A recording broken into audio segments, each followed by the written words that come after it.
Hello, and welcome to my tutorial for Modern Warpless. How this is going to work is I'm going to try to go through all the tricks that I use inside of Modern Warpless, and I'm going to show some easier setups first before each trick, and then I'm going to go into more optimized strats for whenever your times get lower and you're trying to squeeze out every last second you can.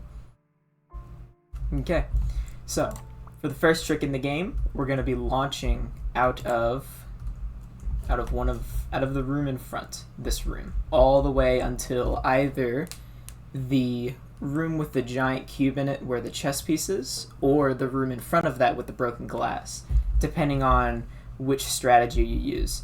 I'm going to go mainly into pieceless strategy for this tutorial because I feel like pieceless, once you learn it, is just as easy as doing it piece and doing it with the chess piece, and it saves time. Like a decent chunk of time overall, especially if you can get to the broken glass room. Okay, so the first strategy for this is going to be the easier strategy in my opinion, which is to leave the rook behind, come to this room, and pick up this box. So what we're going to do is we're going to come right into here, try to align yourself roughly with this area. It's not very specific and there's plenty of leniency to do it. Give yourself a little bit of angle so that the box isn't too big, and just drop it on your head, trying to make it as big as possible. So what you're going to want to do next is you're going to jump, which is going to propel you out of the ceiling, and you're going to look to the right. Getting the correct line is just trial and error and trying to figure out what's comfortable for you, the muscle memory, but how I like to do it is, you'll see in a second, I line it up as I'm going upwards with the room, with one of the rooms in front, like that. It's just complete muscle memory getting it down correctly, but the angle's pretty lenient. In general though, it's better to go too far to the left than too far to the right, because all that does is it just makes it, you may not land in the broken glass room, but you'll land in the room with the big cube.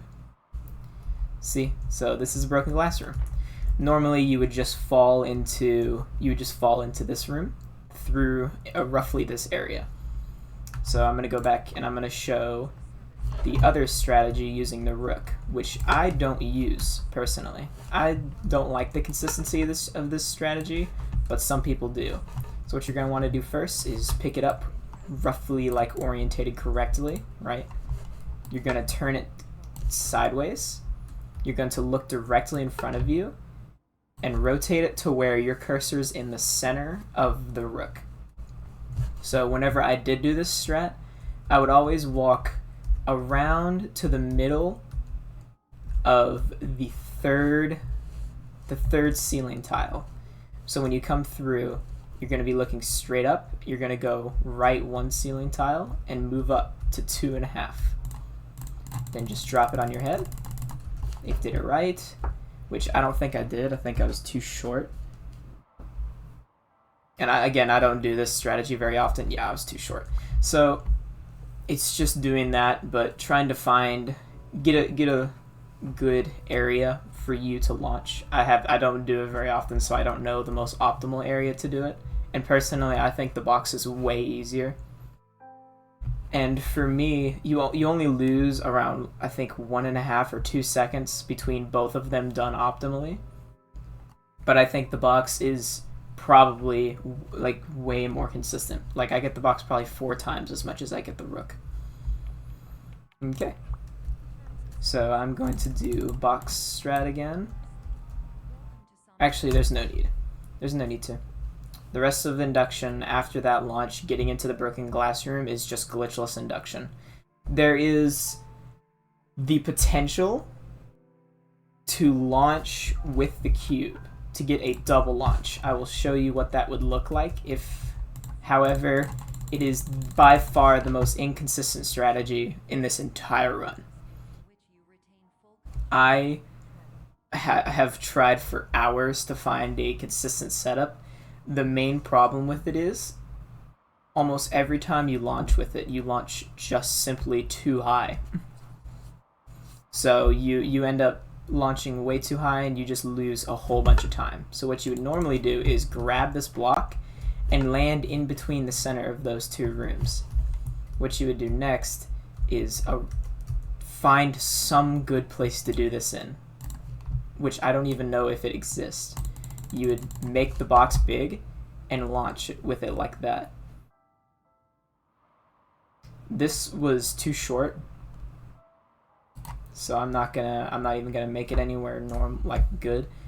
But even if you did it, like if you get a good launch, 95% of the time it's gonna be too high. So there is potential for a 10 to 15 second time save using this, but it's so inconsistent. I would not recommend going for it at all unless a more consistent setup has been found, which if it has, that would be found in the strategies video channel on the speedruns, on the Superliminal speedrunning Discord server, which I would advise joining if you're trying to speedrun this game. Alright, let's move on to Optical. Okay. Optical, in my opinion, is the hardest of the starting 3 levels of Induction, Optical, and Cubism. I think Optical is the hardest. The reason it is the hardest is because of the can launch that you do. So, what you would normally do first is grab this can, you'd make it large, and then find a way to clip yourself out of this ceiling. So the launch I did there was pretty good. The problem with Optical, though, is that this can launch is not consistent at all. Usually what happens, I'll try to demonstrate what usually happens, is if you make it big, okay, I'm actually getting it good. I'm trying to show what normally happens whenever you're not very consistent at it, which would be, there we go. You launch extremely high. So the problem with that is just you have to wait to fall down. And that is not very good, because that loses quite a chunk of time, but it's not the worst thing in the world, so it's definitely not worth resetting. My best advice to trying to make sure that you don't clip out of bounds is where exactly you're trying to clip is in this wooden panel.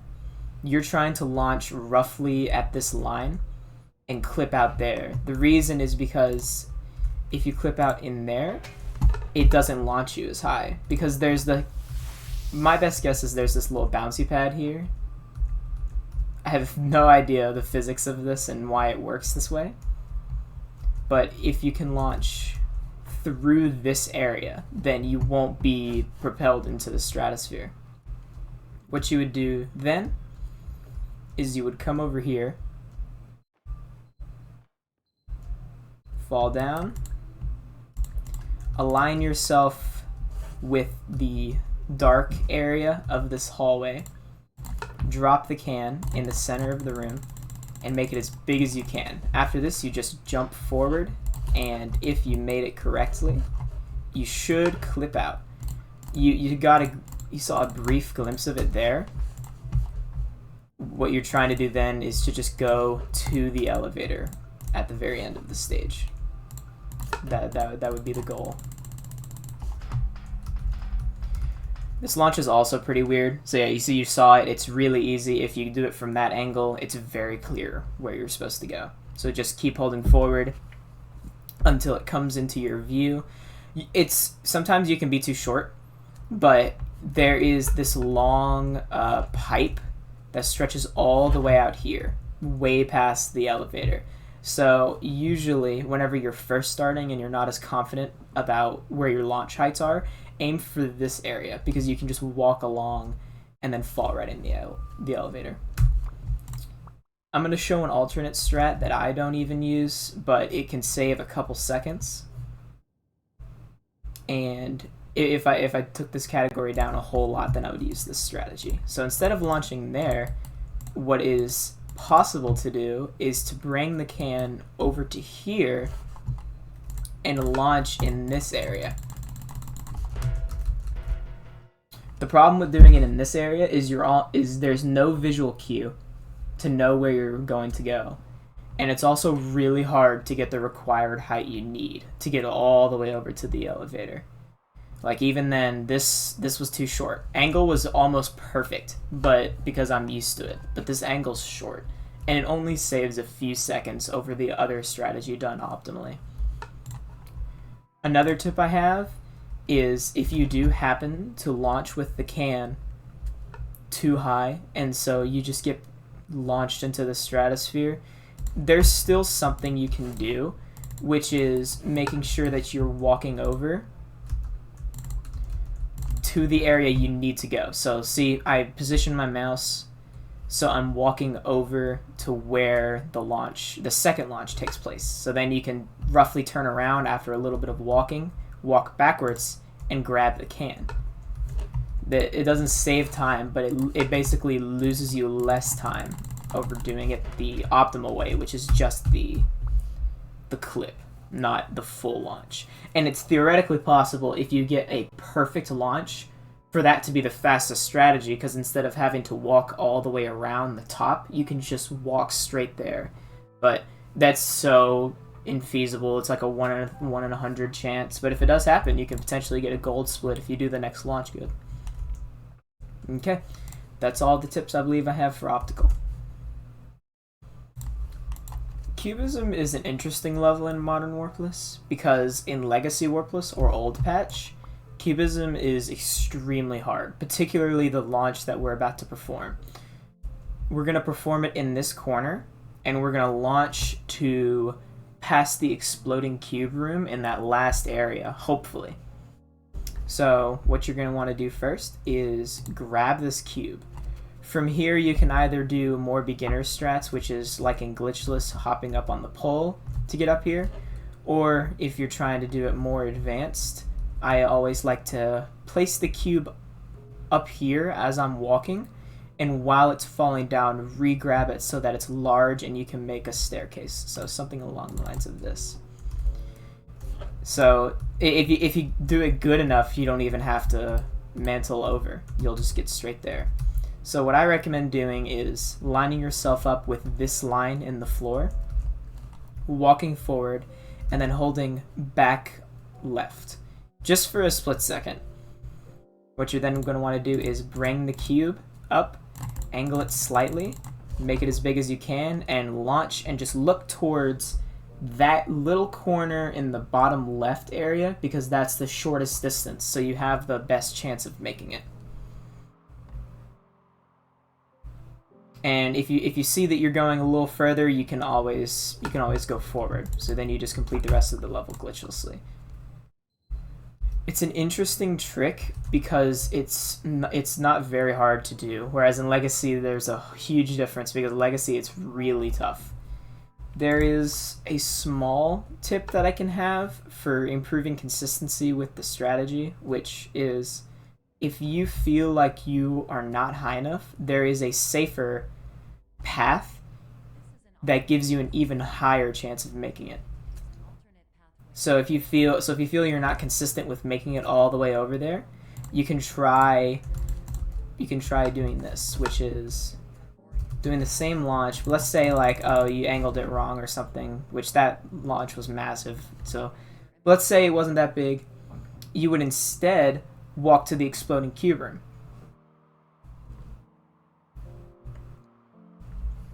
which I'm going to be falling for a little bit because my launch was actually too high in this area. What you would want to do is land right in this little strip. The reason is because there's a ceiling on the other side, and it extends all the way out here, which gives you a little bit more leniency because it's pretty much straight from where you launch from.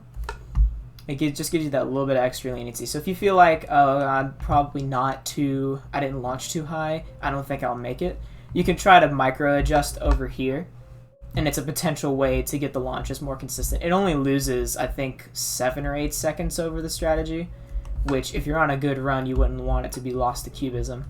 So then you just walk in. You can just walk straight in and then complete the rest of the level glitchless. And that is all for Cubism. Not very much going on this level. It's just one launch. Blackout might be my least favorite level in Modern Warpless, because all of the highly advanced strategies are extremely inconsistent. First thing I'm going to talk about is the can launch. After grabbing your can from the vending machine, if you're doing the advanced strategy, which I'll talk about in a second, you would launch out of the ceiling and make your way over past the canisters. If you're a beginner though, I would simply advise to do this level glitchless. Blackout isn't a level where you're saving a whole lot of time. Even optimal time saving strategies is only going to get you like 20 or so seconds. Blackout isn't a level like Whitespace or Labyrinth, where you're taking these 4-minute, 5-minute long levels and condensing them down into a minute or even 30 seconds. Blackout's like taking a 2-minute, 40-second long level and turning it into a 2-minute, 20-second long level. There's not a whole lot of time save. So I'd much advise you to play this glitchless until you're ready to implement the strategies. If you're not ready yet to implement this extremely inconsistent launch, what I would advise doing is just carrying the can with you glitchlessly until the area that we get to normally with the launch.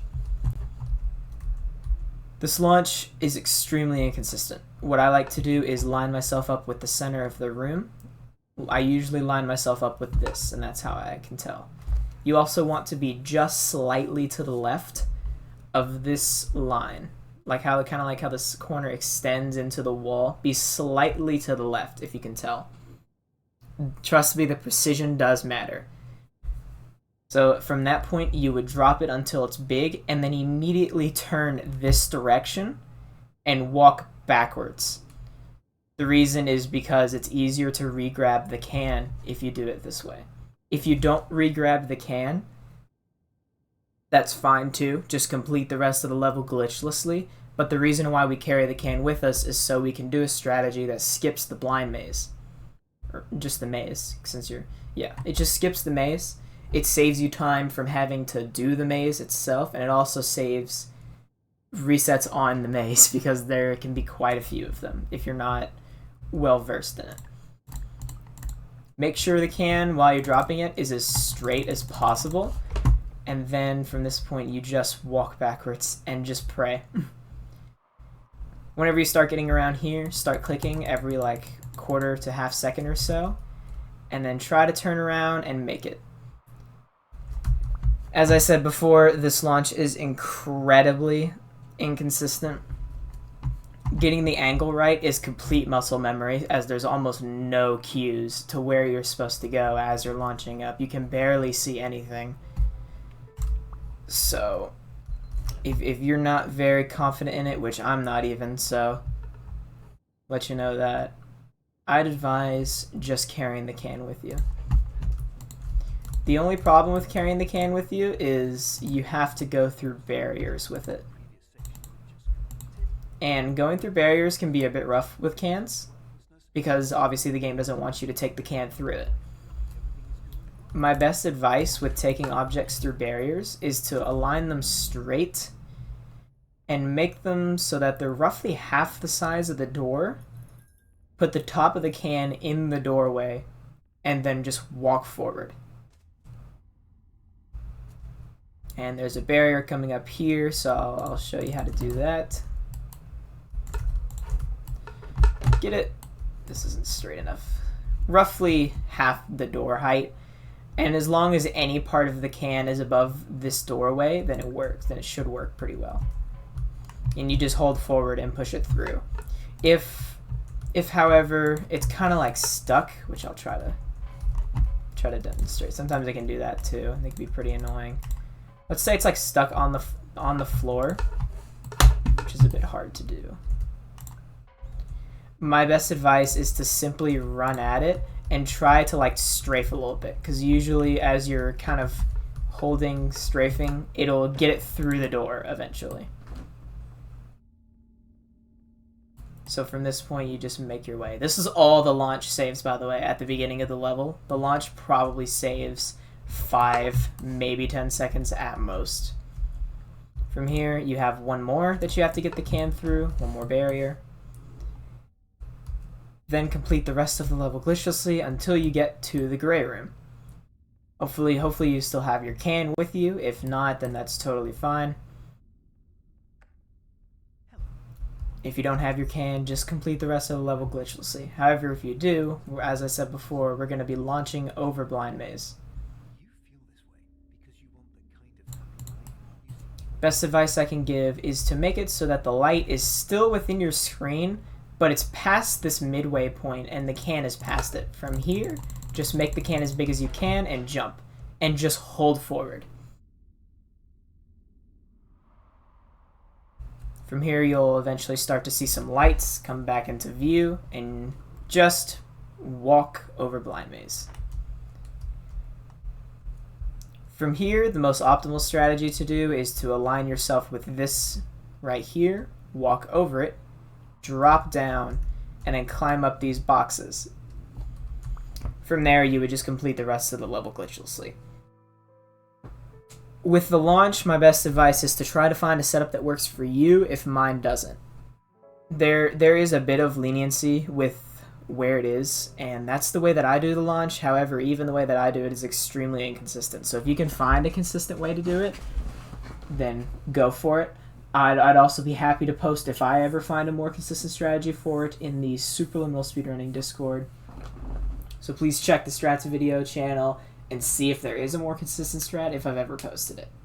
Your best bet, though, whenever you're first starting out, just run the level glitchlessly. It's so much easier, so much less pain.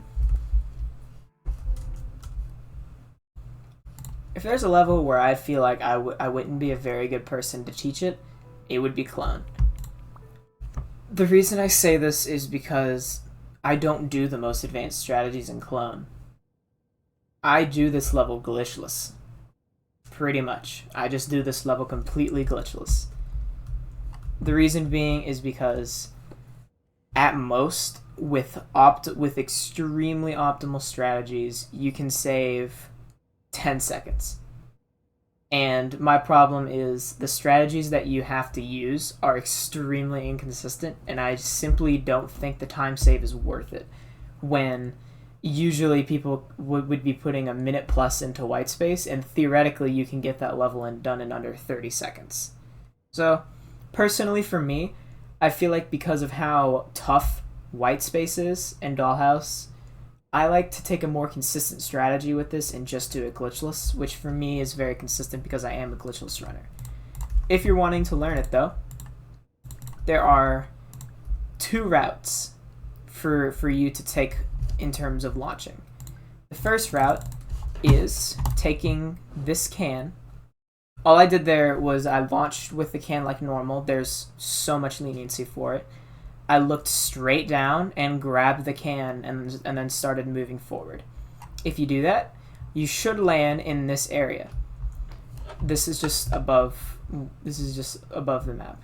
So, what you're going to do next is you're going to take the can over here, and your objective will be to launch inside of the green apple room while also grabbing the green apple sometime on your journey. Usually, for the most consistent, it's as soon as the rooms start loading into your frame of view, that's when you flick over to roughly where the apple is.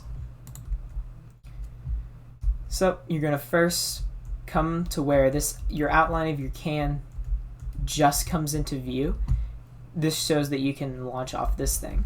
You're going to walk a little bit forward past it and then do a drop launch. If you can grab the apple on your way up, go for it. I can't, so. And you're just going to walk to that room. Again, whenever the rooms come in focus, you're going to be grabbing the apple. I didn't make it because I was too short. But from there, you would just use the apple and bring it with you to the next strategy that I'll show. However, if you don't want to use that strategy, because there's 2 launches, there's also another route that only uses 1 launch, but you have to bring the can with you through barriers. So with the first barrier, you can bring it through. Take the door with you. My strategy for trying to be as optimal as you can is to place this door to the right of these plants, walk up into it, turn around, pick up the can and place it in this corner, drop this against the wall, and then re-grab it. The reason I dropped it against the wall is because if it's huge, then it can just take up a massive amount of area in the room. From there, I try to re-grab the can and push it through. Sometimes it just doesn't work. There. From there, you would just bring it over to this area. Line yourself up roughly in the center and just make this big and launch to the same room that you did before. I don't know for sure which strategy saves more time, but I feel like if done optimally, the second one would save more time over the first one. The only problem is, again, trying to do those, getting those in. So, as you saw, whenever the room's loaded in, I flicked over to that green apple room and I grabbed the apple. From here, you're just going to want to re-pick up the apple and start just placing it a bunch until it gets big. Until you can get it big. From here, what I like to do is first line up the outside, the stem of the apple, and make it so that there's not two little separate areas. It all goes into one line. If you can tell what I'm talking about. It's against the stem. You see how like the stem crosses over a green over the one part of the apple? Try to make it so that it doesn't ever do that, and it's just the stem. From here, rotate it so that the apple is as straight up and down as possible. Come up here, roughly in this area. You can go a little forward. And then what you're going to want to do is drop this, jump, and immediately grab it. I didn't immediately grab it, so I'm going to lose a bit of time. And you're just bringing it over to this ceiling. From here, what you're going to want to do is make a huge copy of the apple. Like, just massive. And then give yourself the apple for launching. Take this apple, and you're going to be making a little stair section. Reason you do this is so you can walk all the way over to the elevator at the very end of the level. That's why I like having the big apple, is because for me, if the apple's not very big, if I don't have a big copy to do it with, the stair section just doesn't work. Alternatively, instead of building the stairs all the way over to the elevator, you can just launch with the apple over into roughly that area and just walk the rest of the way here. However, it's slower. And if you're already going for advanced strategies, for me, this doesn't feel too difficult as long as you make a big copy of the apple to begin with. That should be all I have for clone though. I would advise doing this level glitchlessly though. It's not worth the time save in my opinion. Glitchless is so much easier. So after you've gotten past the first 5 levels of the game, Induction, Optical, Cubism, Blackout, and Clone, you're now in the end game of Modern Warpless, which in my opinion is the hardest. Labyrinth is free, thankfully, but Dollhouse and Whitespace are probably the 2 toughest levels in my opinion. Toughest levels to do optimally. Dollhouse is pretty easy to not do optimally because there's only one real trick in the run. And this is going to be the same no matter what level you're at. You're going to do the same thing you did in Optical. Make a can, launch out. From there, you're going to try to pick up the can, move it out of the way preemptively, and then stand roughly in this corner. From here, there's a good lineup. Line up your cursor with this, go straight up until you just get past the yellow section, and then go left. From here, there's this little grabbable entity you can have. Grab it, and whenever you take it and make it big again, you'll realize this is the last house. The last house of the game. The only difference between doing this strategy optimally and not is getting the clip out from this wood instead of launching, because you can launch really high and lose 15 to 20 seconds. The other hard part about doing this level optimally is resizing this house, because the best way to do it is not to do it in here. There simply is not enough room to do it inside of this hallway. Taking it out of this hallway and down would cost you too much time. So instead, it's better for you to resize in this room right here. The problem is it's pretty finicky. My best advice to trying to resize into this room, which I'll get it more accurate. So let's say you have the house like this, right? My best advice is to try to make it so that it is straight against the chairs and the house plant. And there is some leniency. As you can see, I was pretty off on the angle. Like, this is not very straight, but I could still get it. There are some shadow changes that you can see depending on the size of your house. If you don't see any light behind the house, that's usually a pretty good indicator that you've made it big enough. And if you do see light behind the house, like right now, you're usually not going to make it through. But sometimes you can. It really depends. Sometimes you can just squeeze through. However, if you see a lot of light, like right now, that's not it. You're probably hitting against something like this pot or the chairs. Sometimes you can hit against these chairs and it won't work properly. That one did, though. It's really finicky, though. In general, though, the less light you see behind the house, the better, because that's just higher chance that you'll be able to get through it. From there, you just walk.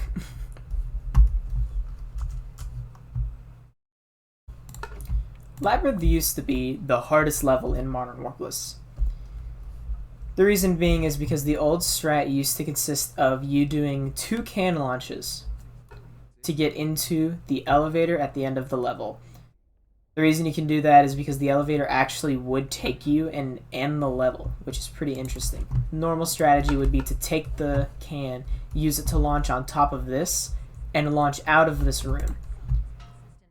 This was extremely difficult as both of those launches were very inconsistent and could lose a lot of time.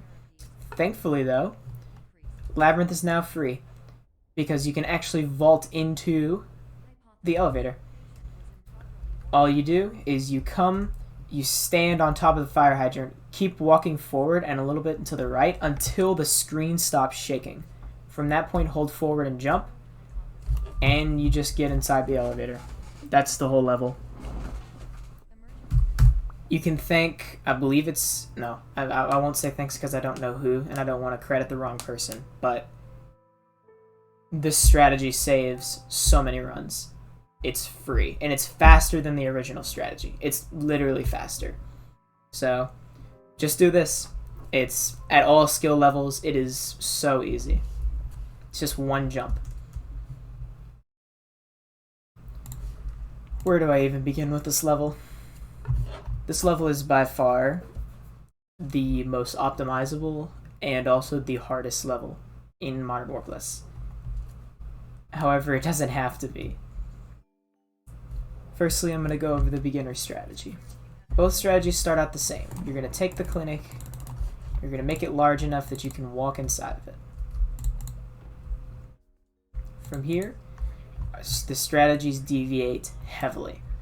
For the beginner strat, stand up on this ladder, aim up, jump, and then try to place it above the ceiling. Like that. If you mess it up, it should just fall to the ground. However, if you get it out of the ceiling, then it's good. From there, you walk into the gray abyss and then grab the house. You'll eventually fall down into this area.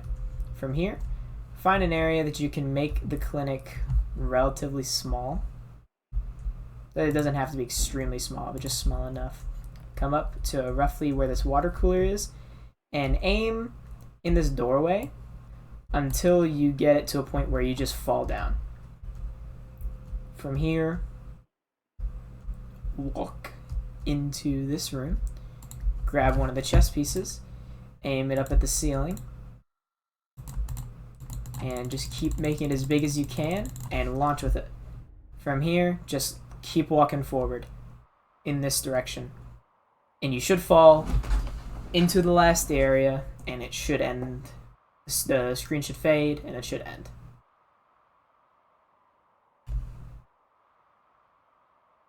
As long as you see the time blinking there, then you should be good.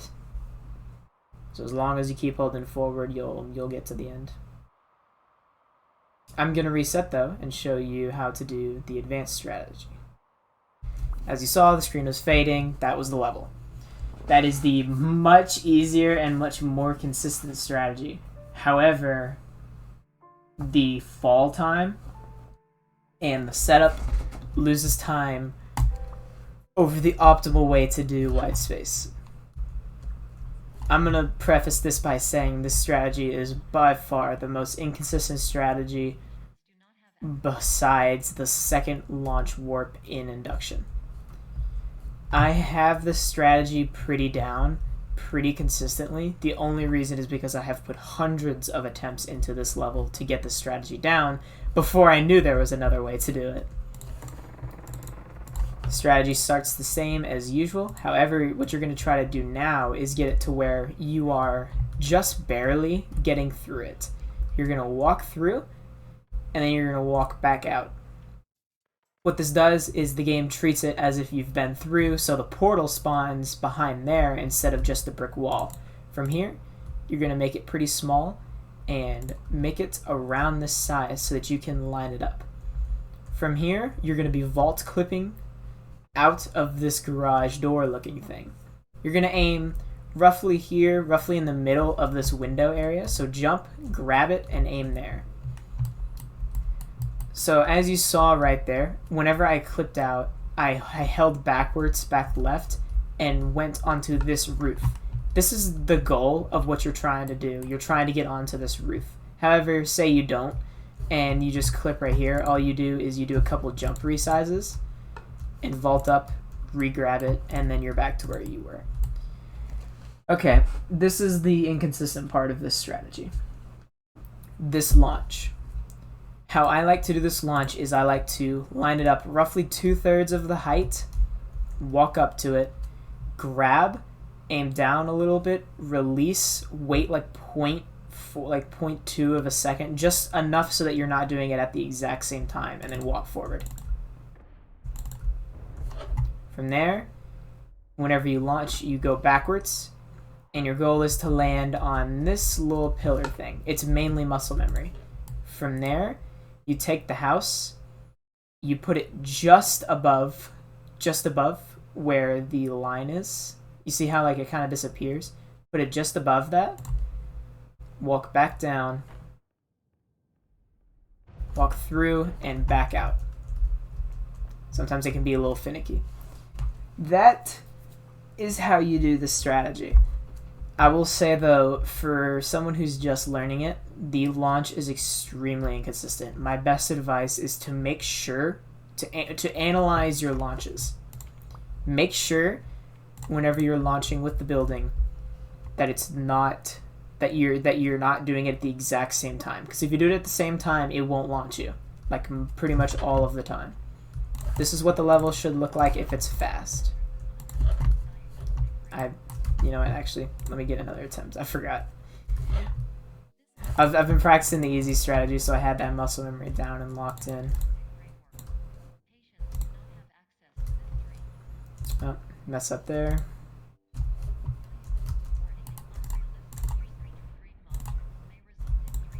The other problem with this strategy is what you just saw there. Sometimes the clinic can fall out of its place, and you have to do a little bit of hide and seek work with it. I have not found a way to get around it, and I have lost world record pace runs to just getting unlucky and having the clinic drop somewhere where I wouldn't be able to see it from the top. I don't even know where it is right now. If that happens, you can either reset the checkpoint and try doing it again, or you can walk down and try to find the clinic again. I would advise, though, I'd advise just resetting. I'd advise just doing the beginner strat, really. This strategy is awful. Unless you're willing to dedicate hours to learning this one simple trick, I would not advise it one bit. Because it is not fun, it's not consistent. Sometimes you're simply too big. That's also something really annoying that can happen. Because whenever you're trying to walk through the door, sometimes you can just make yourself too big.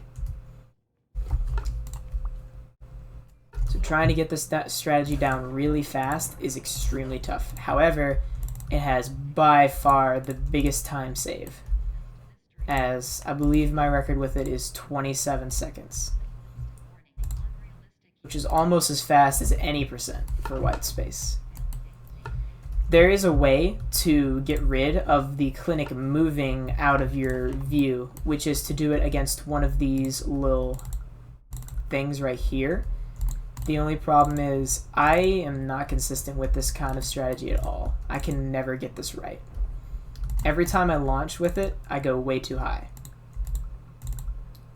That's actually another thing I need to talk about. Another annoying part about these launches. Sometimes you can straight up go too high.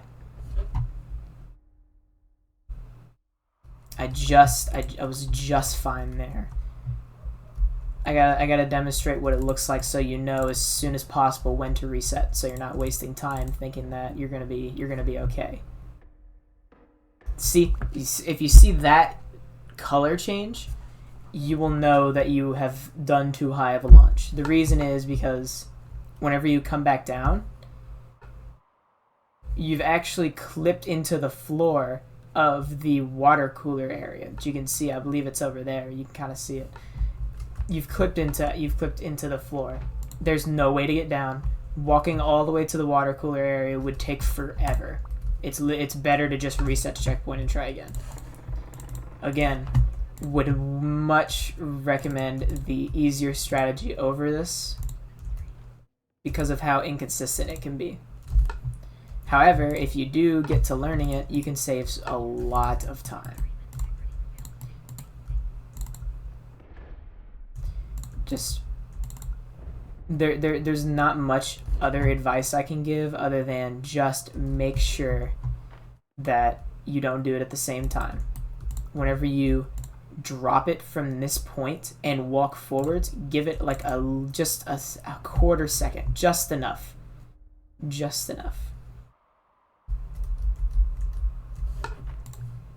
There, as I said before, just place it slightly out of bounds. And whenever you walk through, you'll complete the level. Retrospect shouldn't need a tutorial. It's 1 second long. That's how you can do Modern Warpless. I wish you good luck trying to learn this category. It's really fun.